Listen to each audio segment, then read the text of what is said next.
Hi friends, പുതിയൊരു വീഡിയോയിലേക്ക് എല്ലാവർക്കും സ്വാഗതം. ഇന്നിപ്പോൾ നമ്മൾ വളരെ എളുപ്പത്തിൽ ബിഗിനേഴ്സിനൊക്കെ ചെയ്യാൻ പറ്റുന്ന രൂപത്തിലുള്ള ഒരു ഡ്രസ്സുമായിട്ടാണ് കേട്ടോ വന്നിട്ടുള്ളത്. അതായത് പെരുന്നാളൊക്കെ വരല്ലേ, അപ്പോൾ ഇപ്പം തന്നെ ചെയ്താലേ ബിഗിനേഴ്സ് ആയിട്ടുള്ള ഞങ്ങൾക്കൊക്കെ സമയമെടുത്ത് ചെയ്യാൻ പറ്റുള്ളൂ. അതിന് പറ്റുന്ന ടൈപ്പിലുള്ള ഡ്രസ്സുകൾ കുറേ ചെയ്യണം എന്നൊക്കെയുള്ള കുറേ റിക്വസ്റ്റുകൾ പറഞ്ഞിട്ടുണ്ടായിരുന്നു. അപ്പോൾ ഇടയ്ക്കിടയ്ക്കായിട്ടൊക്കെ ഇടാം ഇൻഷാ അല്ലാ. സമയമുണ്ടല്ലോ, നമുക്ക് 2 മാസത്തെ സമയമുണ്ടല്ലോ പെരുന്നാളിനേക്ക്. അപ്പോൾ അതിലിടയ്ക്ക് ചെയ്യാം. ഇതാർക്കും ചെയ്യാം കേട്ടോ. നമ്മൾ ഡ്രസ്സിൻ്റെ മെറ്റീരിയൽ സെലക്ട് ചെയ്യുമ്പോഴുള്ള കോമ്പിനേഷൻ ശ്രദ്ധിച്ച് കഴിഞ്ഞാൽ വെറൈറ്റി ആയിട്ട് തോന്നുന്ന, എന്നാൽ അധികം പണിയില്ലാത്തൊരു ഡ്രസ്സാണിത്. പിന്നെ ഞാനിപ്പം ഇങ്ങനെ ബ്ലാക്കിലേക്കുള്ളൊരു കോമ്പിനേഷൻ ആക്കി എടുത്തെന്ന് മാത്രം. നിങ്ങൾക്ക് ഏത് കളറിലേക്കും വേണമെങ്കിലും അത് ചെയ്യാം. പെട്ടെന്ന് തന്നെ ചെയ്തെടുക്കാൻ പറ്റും. അധികം പണികളൊന്നുമില്ല. ബുദ്ധിമുട്ടാക്കുന്ന രൂപത്തിലുള്ള ഒരു വർക്കും ഇതിൽ വരുന്നില്ല. അപ്പോൾ നമ്മളെ ചാനൽ ആദ്യമായിട്ട് കാണുന്ന ആരെങ്കിലും ഉണ്ടെങ്കിൽ ഒന്ന് സബ്സ്ക്രൈബ് ചെയ്ത് സപ്പോർട്ട് ചെയ്യുക. വീഡിയോ നിങ്ങൾക്ക് ഇഷ്ടപ്പെട്ടെന്ന് തോന്നിയാൽ ലൈക്ക് ചെയ്യാനും ഫ്രണ്ട്സിനോ റിലേറ്റീവ്സിനൊക്കെ ഒന്ന് ഷെയർ ചെയ്ത് കൊടുക്കാനും മറക്കരുത്. അപ്പോൾ അതെ, ഞാൻ ഇതിന് വേണ്ടിയിട്ട് ഈ പ്രിൻ്റഡ് ക്ലോത്ത് എന്ന് പറയുന്നത് 1.25 മീറ്ററാണ് എടുത്തിട്ടുള്ളത്. അത് മസ്ലിൻ സിൽക്കാണ്. പ്ലെയിൻ ക്ലോത്ത് പർദ ക്ലോത്താണ്. പർദ ക്ലോത്തിന് മീറ്ററിന് 200 രൂപ വരുന്നുണ്ട്. അത് 65 ഇഞ്ച് വീതിയുള്ളതാണ്. മസ്ലി സിൽക്കിന് മീറ്ററിന് 300 ആ റേറ്റൊക്കെയാണ് വന്നിട്ടുള്ളത്. അത് തന്നെ എടുക്കണം എന്നില്ല കേട്ടോ, റയോണിലൊക്കെ എടുക്കാം. നിങ്ങൾക്ക് ഇഷ്ടമുള്ള പ്രിൻറ്റിലൊക്കെ എടുക്കാം. എനിക്ക് ആ പ്രിൻറ്റും ആ കളറൊക്കെ ഭയങ്കര ഇഷ്ടമായതുകൊണ്ട് അതെടുത്തെന്ന് മാത്രം. നിങ്ങളെ ഇഷ്ടത്തിലുള്ള എടുക്കാം. മസ്ലി സിൽക്കിന് 44 ഇഞ്ചാണ് വീതി വരുന്നത്. അപ്പോൾ നമ്മളെ ഇഷ്ടത്തിനനുസരിച്ച് ഇനി ചെക്കിലായിട്ടോ ഡോട്ടിലായിട്ടോ ഒക്കെ സെലക്ട് ചെയ്യാം. അപ്പോൾ ഐഡിയാസൊക്കെ നിങ്ങൾ നോക്കുക കേട്ടോ. അപ്പോൾ നമ്മൾ ആദ്യം തന്നെ ഈ ഒരു പീസ്, അതായത് നമ്മുടെ ബോഡി പാർട്ട്, അതിലൊന്നും പറയുന്നില്ല ഞാൻ. നമ്മുടെ മെഷർമെൻറ്റ് എങ്ങനെയാണോ നമ്മൾ നൈറ്റിക്കൊക്കെ ഫുൾ ലെങ്ത്തിലുള്ള ടോപ്പിനൊക്കെ എങ്ങനെയാണോ സെലക്ട് ചെയ്യുന്നത്, കട്ട് ചെയ്യുന്നത്, അതേപോലെ അങ്ങോട്ട് കട്ട് ചെയ്യുക. നെക്ക്, ഷോൾഡർ, ആം ഹോള് ഒക്കെ കട്ട് ചെയ്ത് ഫുൾ ലെങ്ത്തൊക്കെ ആക്കിയിട്ട് കറക്റ്റ് ആക്കിയിട്ട് അവിടെ വെക്കുക. അതിൽ യാതൊരു പണിയും നമ്മൾ ചെയ്യുന്നില്ല. അത് നമ്മൾ മാറ്റി വെക്കുന്നു. പിന്നെ നമ്മൾ ഈ മസ്ലി സിൽക്ക് ഉണ്ടല്ലോ, നമ്മൾ 1.25 മീറ്ററിൽ നിന്ന് എടുത്ത ആ 1.25 മീറ്ററിൻ്റെ ആ ഫുൾ ലെങ്ത്തില്ലേ, ആ ലെങ്ത്തിൽ നിന്ന് 2 പീസ് കട്ട് ചെയ്തെടുക്കുക. ഈ ഒരു പീസും ഈ പീസും ഞാൻ കട്ട് ചെയ്ത് മാറ്റിയിട്ടുണ്ട്. അതിൻ്റെ നീളം വരുന്നത് 1.25 മീറ്ററാണ്. നമ്മൾ തുണി 1.25 മീറ്റർ ആണല്ലോ ഉള്ളത്. അതിന് വീതി വരുന്നത് ഓരോന്നിനും 6 ഇഞ്ച് വീതമാണ് എടുത്തിട്ടുള്ളത്. ഈ 2 പീസ് എന്തിനാണെന്ന് ചോദിച്ചാൽ, നിങ്ങൾ ഡ്രസ്സിൻ്റെ ഫോട്ടോ ഫ്രണ്ടിൽ കണ്ടപ്പോൾ കണ്ടില്ല, അതിന് ആരെങ്കിലും ഒരു കെട്ട്, ആ കെട്ടിന് വേണ്ടിയിട്ടാണ് ഈ ഒരു പീസ്. അപ്പോൾ 1.25 ജോയിൻ ചെയ്തിട്ട് 2.5 മീറ്റർ ലെങ്ത്തിലാണ് ആ ബെൽറ്റ് വരുന്നത്. അപ്പോഴേ ഇങ്ങനെ സൈഡിൽ തൂങ്ങിക്കിടക്കാൻ ഉണ്ടാവുള്ളൂ. ആ കെട്ട് വേണ്ടാത്തവർക്ക് ഒഴിവാക്കാം കേട്ടോ. കെട്ട് ആ ഒരു സ്റ്റൈല് ചെയ്തെന്ന് മാത്രം. ആ ബെൽറ്റിന് വേണ്ടിയിട്ടുള്ള പീസ് മാറ്റിയതിന് ശേഷമുള്ള ക്ലോത്തിനെ 4 മടക്കിയിട്ടാണ് ഇപ്പോൾ നിങ്ങൾ കാണുന്നത്. ആ 4 മടക്കിയിട്ടാകുമ്പം അതിൻ്റെ ലെങ്ത്ത് വരുന്നത് 44 ഇഞ്ച് ഉണ്ടല്ലോ. അപ്പോൾ അത് നമ്മൾ താഴെ നിന്ന് മേലോട്ടേക്ക് സ്ലീവിനുള്ള ലെങ്ത്ത്, എനിക്ക് ടോട്ടൽ സ്ലീവിന് വേണ്ട ലെങ്ത്ത് എടുത്തു. അതാണ് ലൈന്. അതിന് മേലോട്ടേക്ക് ഞാനൊരു 4 ഇഞ്ച് എക്സ്ട്രാ എടുത്തിട്ടുണ്ട്. ആ 4 ഇഞ്ച് എന്തിനാണെന്ന് ചോദിച്ചാൽ, പഫ് കുറച്ച് പീറ്റ് ഷോൾഡർ കൊടുക്കാൻ വേണ്ടിയിട്ടാണ്. പിന്നെ ഈ ഒരു ലൈന് നമ്മൾ സാധാരണ സ്ലീവിന് 3 ഇഞ്ച് താഴോട്ട് കട്ട് ചെയ്യുമല്ലോ, ആം ഹോളിലേക്കുള്ള ആ ഒരു ഷേപ്പ് വരുത്താൻ വേണ്ടിയിട്ട് അത്. അപ്പോൾ എന്നിട്ട് മേലെ നമ്മൾ പ്ലീറ്റിന് എടുത്ത് ചുരുക്കിടാൻ വേണ്ടിയിട്ട് എടുത്ത് അതിൻ്റെ ഈ മൊത്തം തുണിയുടെ വീതിയുടെ നടുഭാഗമാണ് ഈ പോയിന്റ് ഇപ്പോൾ കാണിക്കുന്നത്. അവിടുന്ന് ഈ ഷോൾഡർ എന്നുള്ള ഈ ഭാഗത്തേക്ക് ഇങ്ങനെ വന്നിട്ട് താഴെ നമ്മുടെ ആം ഹോളിൻ്റെ 3.5 വരച്ചു കൊടുക്കേണ്ടത്. അങ്ങനെയാണ് ഇതിൻ്റെ ഷേപ്പ് വരയ്ക്കുക. പഫ് സ്ലീവിൻ്റെ വേറെ ഞാൻ വീഡിയോ ഇട്ടിട്ടുണ്ട്. നിങ്ങളത് കൂടി ചെക്ക് ചെയ്താൽ ഒന്നും കൂടി ക്ലിയർ ആവും. അപ്പോൾ ഈ ഒരു ഷേപ്പ് വരച്ച് കൊടുക്കുക. അതാണ് പഫ് വരുന്ന സമയത്ത് ആകെ അതേ ശ്രദ്ധിക്കാനുള്ളൂ. താഴെ ഭാഗം നമുക്ക് വേണമെങ്കിൽ പ്ലീറ്റ് ഇട്ട് കൊടുത്തിട്ട് ചുരുക്കാം, അല്ലെങ്കിൽ എലാസ്റ്റിക് ഇട്ട് കൊടുത്തിട്ട് ചുരുക്കാം. ഞാൻ എലാസ്റ്റിക് ഇട്ടിട്ട് ചുരുക്കാനാണ് ഉദ്ദേശിക്കുന്നത്. അത് നമുക്ക് 4 ഇഞ്ചോ 1/2 ഇഞ്ചോ നമ്മുടെ ഇഷ്ടത്തിന് ചെയ്യാം കേട്ടോ. ഇനി ഇങ്ങനത്തെ സ്ലീവ് അല്ല, ഞാൻ ഇതൊരു ബലൂൺ സ്ലീവ് പോലെ കുറച്ചൊരു കൈ ഒന്ന് ഫ്ലഫി ആയിട്ട് നിൽക്കാൻ വേണ്ടിയിട്ടുള്ള രൂപത്തിലാണ് ചെയ്യുന്നത്. ആ മോഡൽ ഡ്രസ്സാണ് ഞാൻ മനസ്സിൽ കണ്ടത്. അപ്പോൾ ഇതിൻ്റെ സെൻറ്റർ ഭാഗം നമ്മളൊന്ന് കട്ട് ചെയ്ത് കൊടുക്കുക. നമ്മൾ പ്ലീറ്റ് ഇടുമ്പോൾ സൗകര്യമാണ് അങ്ങനെ ചെറിയ കട്ട് കൊടുത്തു കഴിഞ്ഞാൽ, അതിന് വേണ്ടിയിട്ടാണ്. അപ്പോൾ ആ സ്ലീവിൻ്റെ പാർട്ട് നമ്മളങ്ങോട്ട് മാറ്റിയേക്കുക. എന്നിട്ട് ഈ ബാക്കിയുള്ള ഈ മസ്ലിയിൽ ഇതാണ് 1.25 മീറ്റർ എടുത്താൽ ഇതാണ് ബാക്കിയുള്ളത്. ഇതിപ്പോൾ 4 പീസായിട്ടാണ്, 4 മടക്കായിട്ടാണല്ലോ ഉള്ളത്. അപ്പോൾ അത് നിവർത്തിയിട്ട് അതിൽ നിന്ന് നമുക്ക് പോക്കറ്റിന് ആവശ്യമായ ഒരു പാർട്ട് നമ്മൾ കട്ട് ചെയ്തെടുക്കുക. അത് ലെങ്ത്തും വിടുത്തൊക്കെ നമുക്ക് ഇതാക്കാം. ഞാനൊരു 12 ഇഞ്ച് ലെങ്ത്തും ഒരു 8-9 ഇഞ്ച് വിടുത്തുമാണ് എടുത്തിട്ടുള്ളത്. അതേപോലെ തന്നെ ഒരു കഷ്ണം ലൈനിങ്ങിന് വേണ്ടിയിട്ട് ക്ലോത്ത് എടുക്കുക. പിന്നെ നമുക്ക് എക്സ്ട്രാ വേണ്ടത് ഫ്രണ്ട് നെക്കിനും ബാക്ക് നെക്കിനും വെച്ച് തയ്ക്കാനുള്ള പീസ് മാത്രമാണ്. അപ്പോൾ ഇത്രയും പീസസേ നമുക്ക് ഈ ഒരു ഡ്രസ്സിന് വേണ്ടിയിട്ട് ആവശ്യം വരുന്നുള്ളൂ. കൈ പിന്നെ ഈ പ്രിൻ്റർ ക്ലോത്തിൽ വന്നു, ബെൽറ്റും അതിൽ വന്നു, പോക്കറ്റും അതിൽ വന്നു, ബാക്കി പ്ലെയിനിൽ. അപ്പോൾ പോക്കറ്റിന് ചെയ്യാൻ വേണ്ടിയിട്ട് നല്ല വശം ഇങ്ങനെ ഉള്ളിലേക്കാക്കി വെച്ചിട്ട് പോക്കറ്റിൻ്റെ ആദ്യം ഇങ്ങനെ സ്റ്റിച്ചിങ് അവിടെ ചെയ്ത് നമുക്ക് വെക്കാം. എന്നിട്ട് ലാസ്റ്റ് അതിലേക്ക് ജോയിൻ ചെയ്ത് കൊടുക്കാനേ ഉണ്ടാവുള്ളൂ. എന്നിട്ട് ഇതിൻ്റെ 3 വശം ഇങ്ങനെ കറക്റ്റാക്കി വെക്കുക. അടിയിൽ വെച്ച തുണി ഞാൻ കോട്ടൺ ആണ് കേട്ടോ, മസ്ലി കുറച്ചൊരു കുഴഞ്ഞ മെറ്റീരിയൽ ആയിട്ട് വരുമല്ലോ. എന്നിട്ട് 3 വശം 4 വശത്തിൽ കുറച്ച് ഭാഗം ഞാൻ ഇപ്പോൾ വരച്ച ആ ഒരു പോയിന്റ് മാത്രം വിട്ടിട്ട് എല്ലാ വശവും നമ്മൾ തയ്ച്ചെടുക്കുക. എന്നിട്ട് ആ വിട്ട ഭാഗത്തിനുള്ളിൽ കൂടി ഇതിനെ മറിച്ചെടുക്കുക. അതൊക്കെ എല്ലാവർക്കും അറിയും, അതൊന്നൊക്കെ വീഡിയോയിൽ ചെയ്ത് ഞാൻ ലെങ്തി ആക്കണ്ടെന്ന് വിചാരിച്ചിട്ടാണ്. അങ്ങനെ മറിച്ചെടുത്തിട്ട് പോക്കറ്റിൻ്റെ ഭാഗം നമ്മൾ മാറ്റി വെക്കുക. പിന്നെ സ്റ്റിച്ചിങ്ങിലേക്ക് നീങ്ങുമ്പോൾ നെക്ക് ഇങ്ങനെ തയ്ച്ച് ഞാൻ പറഞ്ഞിരുന്നു ഷോൾഡർ വേറെ രൂപത്തിലും ജോയിൻ ചെയ്യുന്നത് കാണിച്ചു തരാം. അതാണ് ഇപ്പോൾ ഇതിൽ കാണിക്കുന്നത് കേട്ടോ.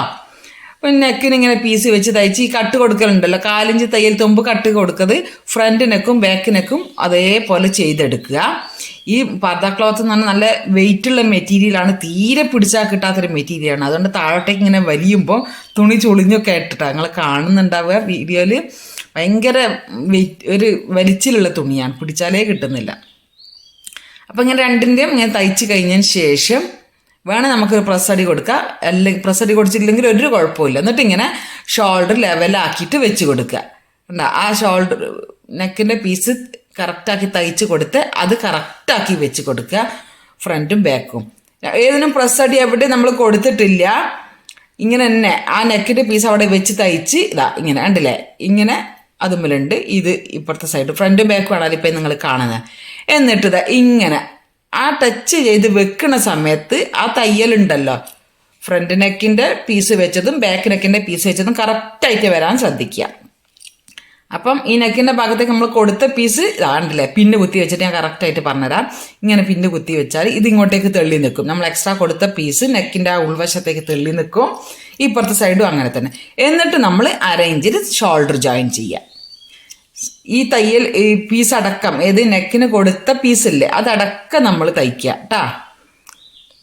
അങ്ങനെ തയ്ച്ച് എടുക്കുന്ന സമയത്ത് നീളത്തിൽ അങ്ങോട്ടേക്ക് തയ്ച്ച് പോകാൻ പറ്റും. എന്നിട്ടാണ് നമ്മളതിനെ മറിക്കുന്നത്. ഓക്കെ, ഈ ഒരു പോയിന്റാണ് നമ്മൾ മെയിനായിട്ട് ശ്രദ്ധിക്കണം. അത് മാറിപ്പോവാതിരിക്കാൻ ബാക്കിൻ്റെ ഫ്രണ്ടിൻ്റെ കറക്റ്റ് ഒരൊറ്റ ലൈൻ പോലെ ആയിട്ട് വരണം നമ്മൾ തയ്ച്ച് കഴിയുമ്പോൾ. ഇങ്ങനെ തയ്ച്ചെടുത്തിട്ട് നമ്മളിതിനെ മറിച്ച് കൊടുക്കുന്ന സമയത്ത് കറക്റ്റായിട്ട് ആ ഷോൾഡർ ജോയിന് കാണാതെ പിന്നെ ആ നെക്കിൻ്റെ പീസിന് നമ്മൾ പതിച്ചടിച്ച് കൊടുക്കാൻ മാത്രമേ ഉള്ളൂ. മനസ്സിലായ? ഇപ്പം ഞാനിവിടെ തയ്ച്ചെടുത്ത് കണ്ടില്ലേ, തയ്യൽ വന്നത് ഇതും തയ്ച്ചു, ഈ പീസും ഇങ്ങനെ തയ്ച്ച് നീളത്തിൽ അങ്ങോട്ടേക്ക് തയ്ച്ചതാണ് 2 സൈഡിലേക്കും.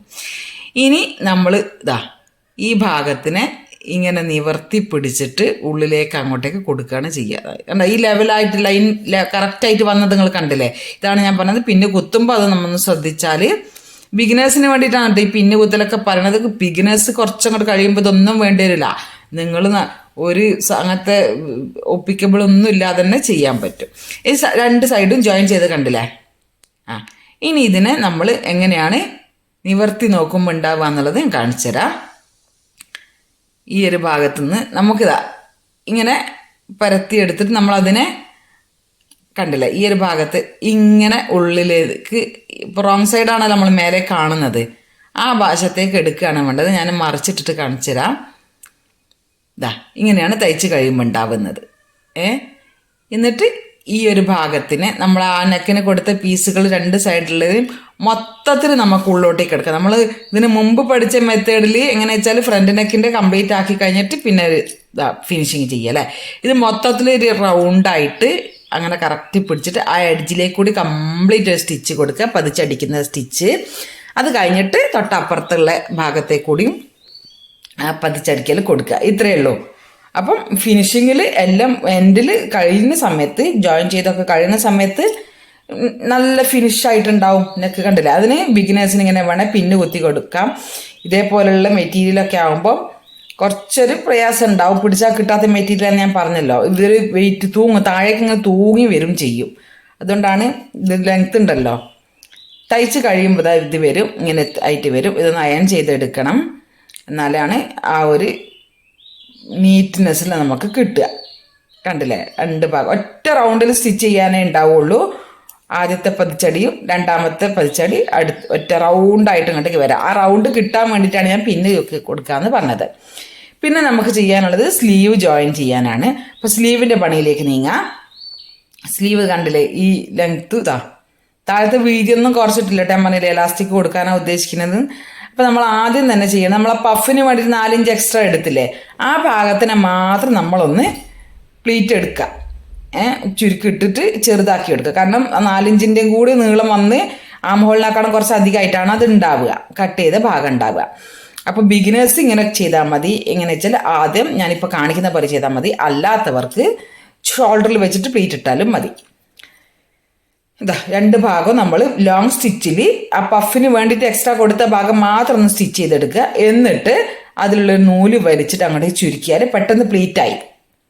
അതാണ് തുടക്കക്കാർക്ക് ഏറ്റവും എളുപ്പത്തിൽ പ്ലീറ്റ് ഇടാൻ പറ്റുന്ന ഒരു രൂപം. എന്നിട്ട് അപ്പോൾ അത് അഡ്ജസ്റ്റ് ചെയ്തിട്ട് നമുക്ക് ആം ഹോളിൽ വെച്ച് ചെയ്താൽ മതി. കണ്ടില്ലേ, ഇപ്പം പ്ലീറ്റ് വന്നപ്പം അവിടെ മേലെ ഭാഗത്ത് കുറച്ച് പഫ് വന്നു, ചുരുക്ക് വന്നപ്പം അതൊന്ന് പൊങ്ങി നിൽക്കുന്ന സ്റ്റൈലായി. മെലിഞ്ഞ കൈയുള്ള കുട്ടികൾക്കൊക്കെ ഇങ്ങനെ ഡ്രസ്സ് ചെയ്ത് കൊടുത്താൽ അവർ കുറച്ചൊരു വണ്ണം തോന്നും കേട്ടോ. അല്ലെങ്കിലും ഇപ്പം പഫ് സ്ലീവ് പിന്നെ ബലൂൺ സ്ലീവൊക്കെ തന്നെയാണല്ലോ ട്രെൻഡായിട്ട് കാണുന്നത് പലതരം മോഡൽ ഡ്രസ്സുകളിലും. അപ്പോൾ നമ്മൾ ഈ പഫ് സ്ലീവ് ഒന്നും ഇഷ്ടമില്ലാത്തവർക്ക് നോർമൽ സ്ലീവ് തന്നെ കൊടുക്കാം കേട്ടോ. അതിനൊന്നും ഒരു കുഴപ്പമില്ല. നിങ്ങൾക്ക് ഏതാണോ ഇഷ്ടം, നമ്മൾ തയ്ക്കാൻ പഠിച്ചു കഴിഞ്ഞാൽ നമ്മുടെ ഇഷ്ടത്തിലുള്ള സാധനം നമുക്ക് തയ്ച്ചിടാനാണ് നമ്മൾ ശ്രദ്ധിക്കേണ്ടത്. ഇതിൻ്റെ താഴെ ഭാഗത്തിന് വീതി കംപ്ലീറ്റ് വീതി തന്നെ ഉണ്ട്. അപ്പോൾ അതിനൊന്ന് മടക്കി തയ്ക്കുകയാണ് ഞാൻ. മടക്കി തയ്ച്ചിട്ട് എലാസ്റ്റിക് ഇടാനാണ് ഉദ്ദേശിക്കുന്നത്. ഇനി മടക്കി തയ്ക്കാതെ അത് ചെറിയ ചെറിയ പ്ലീറ്റ് ഇട്ടിട്ട് ഒരു ചെറിയ പട്ട പോലൊക്കെ എടുത്തിട്ട് ചെയ്യണമെങ്കിൽ അങ്ങനെ നിങ്ങൾക്ക് ചെയ്യാം. ഒക്കെ നിങ്ങളെ ഇഷ്ടത്തിനനുസരിച്ച് ചെയ്യാം. 2 സ്ലീവിൻ്റെ അത് കഴിഞ്ഞു. സ്ലീവ് 2ഉം ഡ്രസ്സിൽ വെച്ച് അറ്റാച്ച് ചെയ്ത് അതൊന്നും ഞാൻ വീഡിയോയിൽ ചെയ്യുന്നുണ്ട്. അതൊക്കെ നമ്മൾ ഒരുപാട് ചെയ്തതാണ്. അതിലൊക്കെ സംശയം ഉണ്ടെങ്കിൽ നിങ്ങൾക്ക് മുന്നേ ഉള്ള വീഡിയോ ചെക്ക് ചെയ്യാം, ഡൗട്ട്സ് എന്നോട് ചോദിക്കുകയും ചെയ്യും. അപ്പോൾ അത് ഞാൻ 1/2 ഇഞ്ച് എലാസ്റ്റിക് ഇടാവുന്ന പാകത്തിലാണ് തയ്ച്ചു കൊടുത്തിട്ടുള്ളത് താഴെ ഭാഗം. അപ്പം നമ്മൾ തയ്യൽത്തുമ്പോൾ ആദ്യം എടുക്കണമല്ലോ, സ്ലീവിൻ്റെ ലെങ്ത്ത് എടുക്കുമ്പോൾ ഇതൊക്കെ മനസ്സ് കണ്ടിട്ട് എടുക്കണേ. അല്ല ഞാൻ സ്ലീവിൻ്റെ ലെങ്ത്ത് കുറഞ്ഞവും ഈ പഫ് സ്ലീവ് അല്ല ഈ ബലൂൺ സ്ലീവ് ലെങ്ത്ത് കുറഞ്ഞാലും വൃത്തി ഉണ്ടാവില്ല. അപ്പോൾ എലാസ്റ്റിക് എടുക്കുക. ഇനി നമ്മൾ പോക്കറ്റ് നമ്മൾ നേരത്തെ തയ്ച്ച് വെച്ചിട്ടുണ്ടല്ലോ, പോക്കറ്റിന് ഷോൾഡറിൽ നിന്ന് താഴോട്ടേക്ക് ഒരു 20-21 ഇഞ്ചാണ് ഞാൻ എടുത്തിട്ടുള്ളത്. സൈഡിൽ നിന്ന് ഇങ്ങോട്ടേക്ക് 9-10 ഇഞ്ചാണ് അതിൻ്റെ വിടുത്ത്. അങ്ങനെയാണ് ആ കറക്റ്റ് പോയിന്റ്, പോക്കറ്റിന് വേണ്ട പോയിന്റ്. നമ്മളിങ്ങനെ കൈ വെക്കുമ്പോൾ എവിടെയാണോ നമുക്ക് പോക്കറ്റ് വേണ്ടത് അതിന് നമ്മൾ ഷോൾഡറിൽ നിന്ന് താഴോട്ടേക്ക് അടയാളപ്പെടുത്തുക, സൈഡിൽ നിന്ന് ഇങ്ങോട്ടേക്ക് അതും അടയാളപ്പെടുത്തുക. എന്നിട്ട് ആ പോയിന്റ് സെൻറ്ററായിട്ട് വരുന്ന രൂപത്തിലാണ് നമ്മൾ പോക്കറ്റ് വെക്കേണ്ടത്. അല്ലാഞ്ഞാൽ ഒരു സൈഡിലേക്കോ അല്ലെങ്കിൽ ഫ്രണ്ട് നടുവിലേക്കൊക്കെ ആയിപ്പോവും. കണ്ടില്ലേ, ആ പോയിന്റിൻ്റെ കറക്റ്റ് സെൻറ്ററിലാണ് പോക്കറ്റ് ഞാൻ വെച്ചിട്ടുള്ളത്. എളുപ്പമാണ്. സൈഡ് കൂട്ടുന്നതിന് മുമ്പ് ഈ പോക്കറ്റ് വെച്ച് കൊടുക്കണം കേട്ടോ. നമ്മൾ സ്ലീവ് വെച്ച് കഴിഞ്ഞാൽ നേരെ സൈഡ് കൂട്ടിപ്പോകരുത്. അപ്പോൾ പോക്കറ്റ് വെക്കാൻ ബുദ്ധിമുട്ടാണ്. ഫ്രണ്ട് പീസിനെ ഇങ്ങോട്ട് മാറ്റി വെച്ചിട്ട് ബാക്ക് പീസിനെ പുറത്തേക്ക് ഇടുക. അപ്പം തമ്മിൽ ഇതായിപ്പോയില്ല. എന്താ പറയുക, ചില ആൾക്കൊക്കെ പറ്റണ അബദ്ധമാണ് പോക്കറ്റ് തയ്ക്കുമ്പോൾ മറ്റേ പീസും കൂടി അടിച്ച് പോകുന്നത്. അപ്പോൾ ഇങ്ങനെ ഈ സൈഡിൽ നിന്ന് ലോക്കാക്കി സ്റ്റിച്ച് ചെയ്ത് ഇവിടേക്ക് വന്ന് ഇപ്പുറത്തെ സൈഡിലേക്ക് നീങ്ങി മേലോട്ടേക്ക് കയറിപ്പോയി. തുടക്കവും എൻഡിങ്ങും അവിടെ ലോക്കാക്കി കൊടുക്കണം. അല്ല ഞാൻ പോക്കറ്റിൽ നമ്മൾ മൊബൈലൊക്കെ ഇടുകയാണെങ്കിൽ കൈ ഇങ്ങനെ ഇട്ടുകൊണ്ടിരിക്കുമ്പോൾ അവിടെ തുന്നി വിടാൻ ചാൻസ് ഉണ്ട്. കണ്ടില്ലേ, പോക്കറ്റിൻ്റെ 2 സൈഡും മടക്കി വെച്ച് തയ്ച്ചിട്ടാണ് ഉള്ളത്. മറിച്ചെടുക്കുമ്പോൾ അങ്ങനെയാണല്ലോ തുണീനെ കിട്ടുക. അപ്പം നമ്മളെ പാകത്തിനുള്ള ഇത് ഞാൻ കുറച്ച് വലിപ്പം കൂട്ടിയിട്ടാണ് കേട്ടോ. ഒരു മൊബൈൽ കൊള്ളാവുന്ന വലിപ്പമൊന്നുമല്ല, ഇതിൻ്റെ ഒരു സ്റ്റൈലിന് വേണ്ടിയിട്ട് കുറച്ച് വലിപ്പം കൂട്ടിയിട്ടാണ് പോക്കറ്റിൻ്റെ അളവ് വെച്ചിട്ടുള്ളത്. അപ്പം ആ ഭാഗം നന്നായിട്ട് തയ്ച്ച് എൻഡിലേക്ക് കൂടി തയ്ച്ചാൽ മതി. എന്നിട്ട് വേണേൽ കുറച്ച് ഇപ്പുറത്തൊരു പ്രസ് അടിയും കൂടി കൊടുക്കണം ഉള്ളവർക്ക് അങ്ങനെയും കൊടുക്കാം കേട്ടോ. അതങ്ങനെ നല്ല ഫിനിഷായിട്ട് തയ്ച്ച് പോരാ. പിന്നെ ഇങ്ങനെ കുത്തി വെച്ചാൽ അത് അതിൻ്റെ വൃത്തിയിൽ നമുക്ക് തയ്ച്ചെടുക്കാൻ പറ്റും. ഇപ്പം അതിൻ്റെ തയ്യൽ കഴിഞ്ഞ് പോക്കറ്റ് അവിടെ ഫിക്സായി. ഒരു മൊബൈൽ ഇട്ട് ഞാൻ കാണിച്ചു തരാം. ഇത്രയേ ഉള്ളൂ പോക്കറ്റ് ഫിക്സിംഗ് എന്ന് പറഞ്ഞാൽ. മൊത്തത്തിൽ ചെയ്ത് വരുമ്പോൾ നല്ലൊരു ലുക്ക് കിട്ടും. ബിഗിനേഴ്സിന് ചെയ്യാൻ കഴിയണമെന്നുള്ളതുകൊണ്ടാണ് ഞാനിങ്ങനെ ചെയ്തത്. എന്നിട്ട് ഞാൻ ആദ്യം ചെയ്യുന്നത്, ഞാൻ എപ്പോഴും പറയുന്നത് പോലെ നല്ല വശത്ത് തന്നെ ആദ്യം ഒരു സ്റ്റിച്ച് കൊടുക്കും. എന്തിനാണെന്ന് മനസ്സിലായല്ലോ, തിരിച്ചിട്ടിട്ടാവുമ്പോൾ തയ്യൽ തുമ്പ് കാണാതിരിക്കാൻ കേട്ടോ. ഇത് കണ്ടില്ലേ, 1/4 ഇഞ്ച് തയ്യൽ തുമ്പിൽ ഞാൻ താഴെ വരെ, ഇത് നല്ല വശമാണ് ഇപ്പോൾ നിങ്ങൾ കാണുന്നത് കേട്ടോ, എൻഡിൽ വരെ ഞാൻ ചെയ്തു. എന്നിട്ട് ഇതിനൊക്കെ കണ്ട നൂലിങ്ങനെ തെള്ളി നിൽക്കുന്നത്, ആ നൂലിനെ കംപ്ലീറ്റ് കട്ട് ചെയ്ത് ഒഴിവാക്കുക. അല്ലെങ്കിൽ നമ്മൾ മറിച്ചിടുന്ന സമയത്ത് ആ നൂല് നമ്മളെ ഇതിലേക്ക് കൂടി പുറത്തേക്ക് ഇങ്ങനെ കാണുന്നൊരു വൃത്തികേട് ഉണ്ടാകും. തയ്ച്ച് കഴിയുമ്പോൾ, അതായത് നൂലിങ്ങനെ തെള്ളി നിൽക്കുമ്പോൾ കുറച്ച് അധികം ഉണ്ടല്ലോ, ആ കുഞ്ഞു നൂലൊക്കെ അങ്ങോട്ട് കട്ട് ചെയ്ത് കളഞ്ഞിട്ട് നമ്മൾ ചീത്ത വശത്തേക്ക് മറിച്ചിട്ടിട്ട് നമ്മൾ മെഷർമെൻറ്റ് ഇപ്പോൾ കട്ടിങ് ഒക്കെ കഴിഞ്ഞിട്ടുള്ള 2 വശത്തും കട്ടിങ് ഒക്കെ ആ നൂല് പുറത്തേക്ക് തെള്ളി നിൽക്കുന്ന നൂല് കംപ്ലീറ്റ് ഞാൻ കട്ട് ചെയ്ത് കളഞ്ഞു. എന്നിട്ട് മറിച്ചിട്ടിട്ട് നമ്മൾ മെഷർമെൻറ്റ് അടയാളപ്പെടുത്തുക. ചെസ്റ്റ് റൗണ്ടിൻ്റെ അവിടെ, വേസ്റ്റ് റൗണ്ടിൻ്റെ അവിടേക്കുള്ള മെഷർമെൻറ്റ് കറക്റ്റ് അടയാളപ്പെടുത്തിയിട്ട് അതിലേക്കൂടി സ്ലീവ് മുതൽ അതിലേക്കൂടി താഴെ വരെ അങ്ങോട്ടേക്ക് സ്റ്റിച്ച് ചെയ്ത് കൊടുക്കുക. അടിഭാഗം നമ്മൾ ലെങ്ത്തിന് നോക്കിയിട്ട് മടക്കിയും തയ്ക്കുക. അത് എളുപ്പണി. കണ്ടില്ലേ, സ്ലീവ് മുതൽ ഞാൻ മെഷർമെൻറ്റ് അടയാളപ്പെടുത്തിയതാണ് ഈ കാണുന്നത്. ഈ ക്ലോത്ത് കൊണ്ട് കുറച്ച് പണിയുണ്ട് കേട്ടോ. ഇങ്ങനത്തെ ക്ലോത്ത് എടുക്കുമ്പോൾ നിങ്ങൾക്ക് നല്ലോണം ശ്രദ്ധിക്കാനുണ്ടാവും. ഈ പർദ്ദ ക്ലോത്ത് ചിലത് ഭയങ്കര വെയിറ്റ് ആയിരിക്കും താഴോട്ടേക്ക്, പക്ഷെ ഇട്ട് കഴിയുമ്പോൾ നല്ല ഭംഗിയാണ്. അങ്ങനെ ഒഴുകി കിടക്കുന്ന തുണിയാണ്. ഇനി നമ്മൾ ഈ ബെൽറ്റ് ചെയ്യാൻ പോവാണ്. ബെൽറ്റിൻ്റെ ഈ 2 പീസ് ഉണ്ടല്ലോ, 1.25 മീറ്റർ നീളവും 6 ഇഞ്ച് വീതിയുള്ള ഈ 2 ക്ലോത്തും നല്ല വശം ഇങ്ങനെ ചേർത്ത് വെച്ച് ആദ്യം ജോയിൻ ചെയ്ത് കൊടുക്കുക. ഡബിൾ സ്റ്റിച്ച് തന്നെ ജോയിനിങ് ചെയ്യണേ. എന്നിട്ട് നമ്മളതിനെ തിരിച്ചിട്ടിട്ട് ഇങ്ങനെ ഈ എൻഡ് മുതൽ തയ്ച്ച് ഇങ്ങനെ പോരുക. അങ്ങനെ മറ്റേ സൈഡും തയ്ച്ച് പോരുക. എന്നിട്ട് എവിടെയെങ്കിലും ഒരു ഭാഗത്ത് ഇത്രയും ഒരു ചെറിയ അളവിൽ തയ്ക്കാതെ വിടുക. അതിൻ്റെ ഉള്ളിലേക്ക് കൂടി നമുക്ക് 2 സൈഡിൽ നിന്നും പുറത്തേക്ക് എടുക്കാം. അതൊക്കെ ഞാൻ മുന്നേ വീഡിയോയിൽ ചെയ്തതാണ്. ഈ ബെൽറ്റ് ചെയ്യുന്ന സമയത്തൊക്കെ ഉള്ളത്. ഒരു പണിയില്ല, കുറച്ചൊരു ഗ്യാപ്പ് ഇടുക. ആ ഗ്യാപ്പിലേക്ക് കൂടി 2 സൈഡിൽ നിന്ന് നമുക്ക് തുണീനെ അങ്ങോട്ടേക്ക് പുറത്തേക്ക് എടുക്കാൻ പറ്റുമല്ലോ. ഒരു പെന്നോ ഒരു സ്ക്രൂ ഡ്രൈവറോ സ്കെയിലോ, ഇതിപ്പോൾ അത്യാവശ്യം വീതിയുള്ളതുകൊണ്ട് സ്കെയിൽ ഇട്ടിട്ട് തന്നെയാണ് ഞാൻ മറിച്ചെടുത്തിട്ടുള്ളത്. അപ്പം നമുക്ക് നീളത്തിലൊരു പീസ് കിട്ടും. ആ പീസിനെ നമുക്ക് വേണമെങ്കിൽ ഒന്ന് പതിച്ചടിക്കാം. എന്നിട്ട് അരയിൽ കെട്ടാനൊരു കയറ് അതേ ഉള്ളൂ. അതല്ല ഫിനിഷിങ്ങിൽ കിട്ടാൻ വേണ്ടിയിട്ട് നമ്മളിങ്ങനെ ചെയ്യുന്നതെന്ന് മാത്രം. അപ്പം മൊത്തത്തിൽ ചെയ്ത് കഴിഞ്ഞാൽ ആ ഒരു ഡ്രസ്സിൻ്റെ ലുക്ക് ഇങ്ങനെയാണ് വരുന്നത്. ഇത് ഞാൻ കെട്ടിയിട്ട് അരയിൽ കെട്ടിയിടുമ്പോൾ ഈ ഭാഗം ചുളിയിൽ നമുക്കൊരു പിന്ന് കുത്തിയിട്ട് അതിൻ്റെ മേലെ മറ്റേ ബട്ടർഫ്ലൈ കെട്ടി കൊടുത്താൽ മതി. അതൊക്കെ നിങ്ങൾ ഇഷ്ടത്തിന് ചെയ്യാം. ആ കെട്ടില്ലെങ്കിലും കുഴപ്പമില്ല.